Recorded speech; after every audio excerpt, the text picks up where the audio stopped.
Hi everyone, this is Ben from De Novo Nutrition. I am going to present a PowerPoint slideshow for counting macros. It's basically just a simple how-to guide for anybody who doesn't know how to do it and anybody who's interested in doing it. This is also for clients who are just starting out, who may be interested in a macro program but aren't necessarily that comfortable doing it yet themselves. So this will be something that should really help people out. Hopefully it gives people a practical example of how to count their numbers, really what macro. It's really, a whole background on what macros are and how to count them, and tips for, using macro type plans. So just to get started, what are macros? Macros are macronutrients. Basically that means that they provide us with energy. So we use them to make ATP. That is sort of opposite from micronutrients, which we don't get energy from. They're just cofactors to get us to make energy. So we're directly, again, making energy from macronutrients. So that's why they're important to count. The three macronutrients, and then one that's a pseudo macronutrient, alcohol, are protein, carbs, fat, and like I said, alcohol. Fiber is something that should be included in macros, because we can get a little bit of calories from it. So yeah, these are basically what we're looking at for macros. And when someone says, do you count your macros, this is what we're talking about. And you can see the difference in how many calories we get per gram. So actually, if you one way to get your total calorie allotment for the day is if you just multiply these numbers by how many grams of whatever you ate. So if you ate 20 grams of carbs at a meal, then you'd be getting 80 calories, because 20 times 4. So what's the benefit to you of learning to count macros? Well, one of the hugest things is that it's really, you get a lot of independence on a diet. It's really liberal. It's not, you need to eat this at this time. You need to eat X amount of chicken and X amount of brown rice and broccoli. You can really fit in foods that you like into your day that fit your macros. So that's really a huge thing. It really makes a diet more personal and a lot more catered to you. It's a skill that really lasts forever. Once you learn it, you don't really lose it, and it's something that you can utilize anytime that you diet or anytime you need to adjust your calories for something. So that's a huge thing. That's why I always promote with any of my clients to learn to count macros, because you're not just getting a meal plan then. You're not just getting something that you need to blindly follow. It's something that you really can utilize anytime for yourself when you need to make any kind of body comp changes. Another thing is, this is a term that's coined by my friend Lane Norton, getting guru'd into the idea of magical foods. Once you learn to start counting macros, you realize that you don't necessarily need to eat white fish a few weeks out of a contest to get lean. You don't necessarily need to eat brown rice and broccoli and chicken for every meal. You don't necessarily need to do all these stale things that most diets kind of encompass. You can really enjoy yourself, have a livable diet, and just as long as you're hitting your numbers, then you will continue to make progress body composition wise. So that's a huge one as well. It kind of takes the marketing and business approach to nutrition out of it, and you realize what everything kind of comes down to in the long run of making an absolute change in your body. And the last one is it's easier than ever now to do. So there really is no excuse not to be able to do it. There's apps for phones. There's programs that you can download. I use FitDay PC, which is awesome. It's very comprehensive. There's a mood log. There's like a body measurement log. There's the whole food log. You get pie charts. You can analyze your micronutrients, your macronutrients. So you can actually really see the total picture of your diet, which is great for someone with who's doing nutrition in any kind of even clinical setting. So these bottom ones down here, these are all websites, these little logos I have, that you can use to track your macros. So you have MyFitnessPal, which is an awesome one. They actually have a phone UPC scanner, which you can use to scan in your actual food products if you actually have them around. So you actually don't even have to count your own macros. You could just scan it in, and it'll add it up. Which you can't ask for anything more than that. It's basically doing a huge part of the job for you. There's FitDay, which I like. I know the web version has changed a little bit, and people aren't really too fond of that, but I love the PC version. It's only $20. It's a great deal. Calorie King. I can't remember what this one. I think it's Fat Tracker or something with the feet on the scale. And then there's Livestrong, which is the last one there. That they all have nutrient composition tables and stuff like that. You can also go into like the USDA food composition charts if you really wanted to do that. But I think a lot of these programs take their data from that. So these are a few great choices. I know there's more out there. I know there's some people who compete who are developing apps for phones. So there are tons of things out there. Again, there's really no excuse not to get started. So speaking of getting started, what do you need to get started? Obviously you'll need macros. That you really should be getting from someone who's qualified to do so. I will use the term professional, but I know there's people who are very competent who don't have RDs. So anybody who who actually has some type of qualification to do it, whether it's an academic qualification or they've prepped and they're not guruing people into these crazy strange diets that that don't even make sense. So yeah, definitely get in touch with somebody to give you your macros to use. I know that you can get them auto-generated off of MyFitnessPal, but they're extremely skewed. They're like super high carb, super low protein.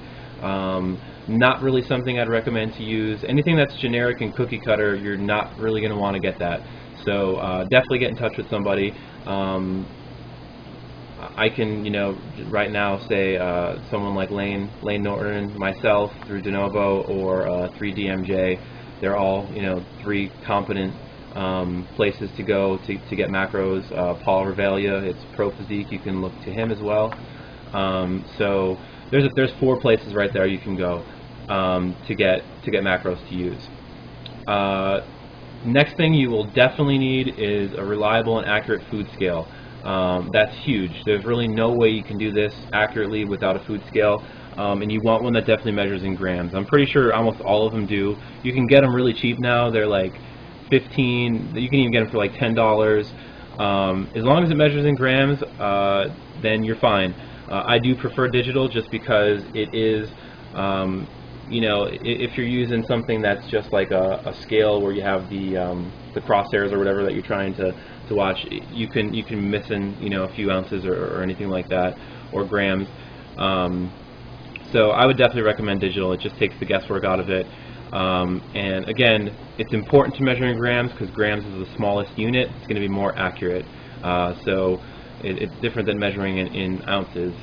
So basically, if you want to be as accurate as you can with your macros, you want something that's going to measure in grams. It's really good for stuff like condiments as well. So definitely get a food scale that measures in grams. I think Amazon even has a lot of cheap ones you can get, and they're even kind of fancy looking. They look like an iPad. So definitely look there. Again, a macro tracking program like the ones that I said on the previous page. Again, that's a screenshot of FitDay PC. I love that one. I know some people use Excel spreadsheets. You can do that as well. But really anything that has any kind of onboard way to track them, and whatever you feel fits your style, what you like best. If you like a lot of detail, FitDay PC might work well for you. So MyFitnessPal might work well for you as well. If you just want the basics, if you just want to go straight for macros, an Excel spreadsheet is convenient. And then obviously you need food to get started. So you will need that to make your macros up. So a few things before I get into talking about really hitting your numbers and how you might want to do that, is how to construct your days. one thing is, if you're brand new, understand it's going to take some time. You're not going to be incredibly proficient with hitting your numbers day in and day out right at first, but that investment of time is going to be very worth it. Anything that takes a little bit of time to get really familiar with, it's almost always worth it. So definitely don't let that discourage you. Just put in the time and you will become proficient at it. It does help to have a nutrition background, because then you will know general composition of foods, but you don't necessarily have to have that to count macros. But again, it's something that helps, and over time, as you learn to count macros, you will inadvertently learn food composition as well. There is more information, like I'm going to talk about on the next slide, that should help people who don't have any kind of nutrition background with food composition. But again, it's something that is really going to help you squeeze numbers in when you're really running low at the end of the day or something like that. Again, pre-planning is really the biggest thing, I could say. It's just like some people mass cook their foods for the week. You can do that.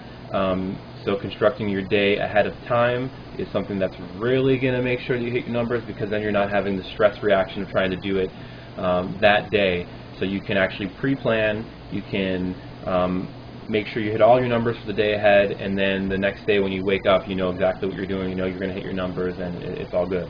The bottom graphic is just something that, again, I really want to promote, which is plan ahead, be patient, and be persistent, because if you do that stuff, you will get it, and it's not going to take a ton of time, just a few days of counting, and you should really start getting the ball rolling and getting comfortable with that.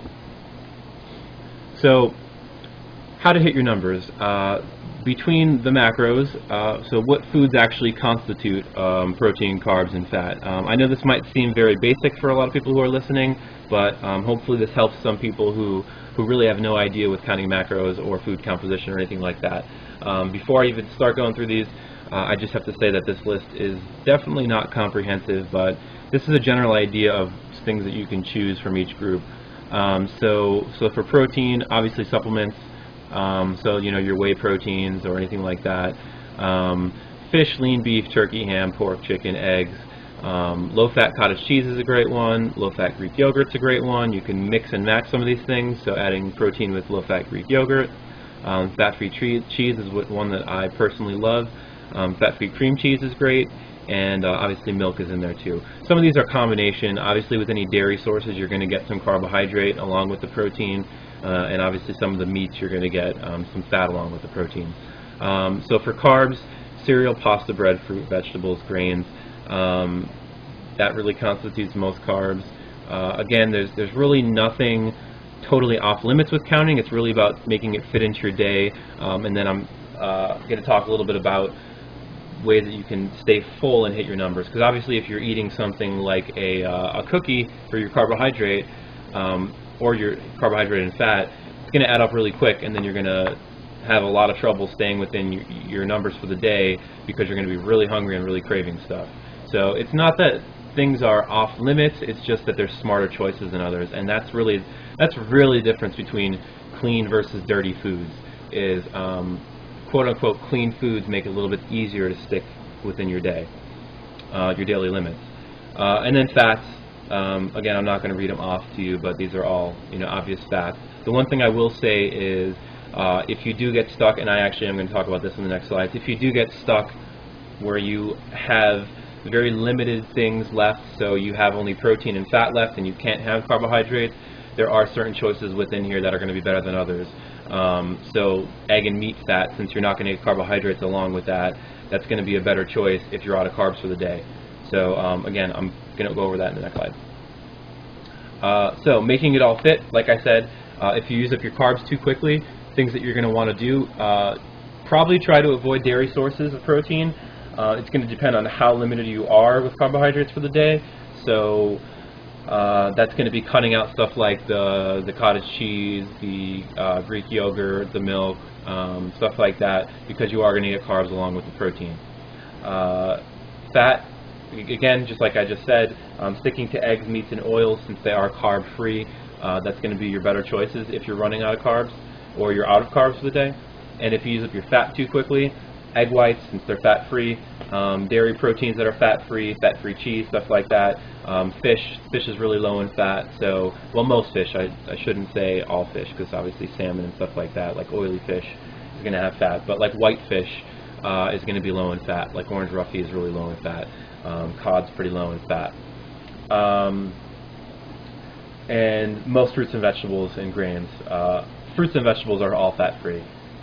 Grains you can get, like bread's going to have a little bit of fat in it, and you're going to have trace fat in other grains, since that's part of the germ. Yeah, the other thing I wanted to say with this was most people don't tend to run out of protein for the day, so that's not really going to be a problem. But I think most people, I think probably everybody watching this is going to be familiar with what a protein food is, and like I said, I just went over all of them in the slides previous, so you should have a general idea of how to adjust for that if you run out of protein, but that's not a problem I think you'll run into too often. So two examples here, so it's not as abstract, and you could kind of see how you would actually go about fitting stuff in if you run out of numbers for the day. So say you have 10 grams of fat, 5 grams of carbs, and 50 grams of protein left for the day. Here's an example of what you can choose. A teaspoon of canola oil, which is going to yield 5 grams of fat. A cup of broccoli, that's raw, that's not cooked. That's going to be 5 grams of carbs and 3 grams of protein. And then 5.5 ounces of boneless, skinless chicken breast, that's cooked. It's going to be 5 grams of fat and 47 grams of protein. So you will hit your numbers right on with that. And that's all just about plugging stuff in and finding a way to make it fit. You can use these slides, the stuff from the past slides that I just showed, to help you fit in numbers, and that's why I chose to make a PowerPoint with this, so you're not just listening to my words, because I know I can talk really fast sometimes and get way ahead of myself, so you actually have the information right there in front of you, so you can even mute me if you need to and just read off the slides yourself. Next example is an example where you have little fat left and a good amount or a decent amount of carbs and protein. So what you would choose in this scenario would be you wouldn't have a fat source, since you're going to get it indirectly from the potato a little bit and from the protein source. So 5 ounces of baked potato with the skin. That is an important thing.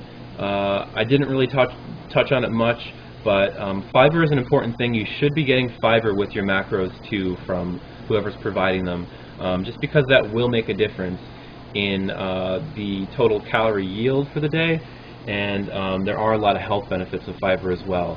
So it's one of them, a huge one, is satiety. So fiber should be included in your macros, and that's why I always recommend, unless it's like a peak week or a really important week where GI disturbance might be an issue, I always recommend keeping skin on stuff, because that's where you're going to get a lot of your fiber. Anyway, so you're going to get 2 fat, 29 carbs, and 3 grams of protein from the baked potato. As a topping for the baked potato, as opposed to sour cream, you can use Greek yogurt, so that's why I put this in here, 25 grams of fat-free Greek yogurt. You'll get 1 carb and 3 protein from that, and then 6.5 ounces of orange roughy cooked. Again, that's a lower fat fish, so that'll fit into your numbers perfectly, and you'll finish out your day without going over your numbers choosing that. Again, these are just, I just kind of picked numbers out of the air to hit, and this all just comes with time and practice and just knowing a little bit of food composition.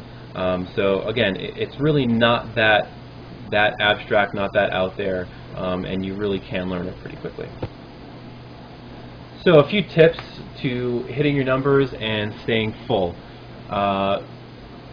Really picking high volume foods is a huge thing, especially when your numbers start getting really lower. It could be towards the end of prep if your carbs are getting lower. So picking stuff that really doesn't have, it's not very calorie dense, but it takes up a lot of space. So that's stuff like rice cakes, puffed wheat, popcorn. You can cut cereals with puffed wheat. You can eat puffed wheat alone as a cereal. You'll be really surprised how much you can eat with getting a very small amount of calories, a small amount of carbs, again, because it's mostly air. Sugar-free Jell-O, I love that. I use that all the time. It's basically just protein. It's because it's gelatin. So that that's something, you know, you can have a pretty large amount of, and take up a lot of volume. The shirataki noodles, I misspelled that there. They're awesome. I mean, you could eat a whole package and it's like 6 grams of carbs. They are high in fiber, so just be aware of that. You might get some GI disturbance, but they're great. I love those if I'm really craving carbs and I'm really low for the rest of the day. You can, you know, have it with your protein. You can have it with anything. There's all different styles of them. You can get them online. They're awesome. Alternative dairy sources that are lower carb, lower calorie density, like almond milk, hood milk. They have like a lower carb milk. It's a little bit watery, but it's great when you're prepping or, you know, when you're dieting, because it's still milk, and it still gives you, you know, the mouthfeel and the taste. So those are 2 options. Hood's not really available everywhere. The almond milk you can get pretty much anywhere. I think there's Almond Breeze and there's Silk, but they're excellent too. I love them. They're actually more viscous than milk, so if you're mixing it with protein, it mixes well. It's like more like a milkshake. High fiber, low carb tortillas. These are just a couple things that I thought off the top of my head that I use. They're great. I mean, I love them. I make low carb quesadillas with fat-free cheese, and it's phenomenal. And I actually eat those like 3 or 4 times a day sometimes, just because they're so great, and they take, you know, they're really a lot of volume and a lot of food you can eat for not that many calories. And then a few things that are just, you know, I can't even express how huge of a help they are, which are Walden Farms syrups, dressings, dips. They have a caramel dip, they have like an apple butter dip, they have a chocolate syrup, they have a pancake syrup. So these are, I mean, and they're awesome. I mean, the pancake syrup is amazing. Stuff like mustard, horseradish, low sugar ketchup, those ones you definitely should be weighing out to make sure you're staying within your macros for. But they can really make bland foods excellent, and herbs and spices are another, you know, great thing, like blackening, seasoning, stuff like that. So that's really it. I think the main thing that I'd have to say is counting your macros is a great tool to learn and to use, just because it will make your diet more livable. I mean, that's a huge thing. I mean, everything that I spoke of throughout the slides should really highlight it, that it's you know, you can get creative with food. You can still eat great foods. You can still eat stuff that you like if you learn how to count your macros. That's why a lot of times I tend to encourage people to try doing the macro counting. Personally, for my plans, they're also cheaper, just because it's less time intensive for me to create someone a macro plan as it is to create someone a full meal plan. And I know some coaches won't do it because of the RD laws that are, you know, somewhat being enforced now, and might be being enforced a lot more in the future. So it's going to save you money. It's going to help you stick to your diet better. It's just a really huge thing, learning to count macros.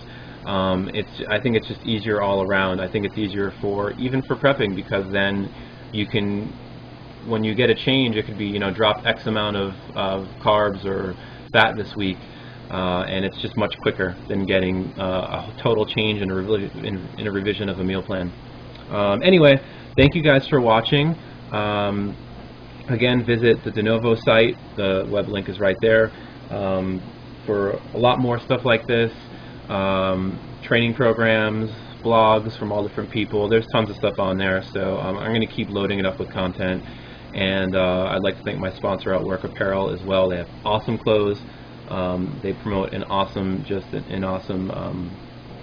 idea behind them. I mean, Outwork, I love that. I live by that. So check them out too, and they have free shipping with orders. Thank you very much, guys, and I hope this really helped.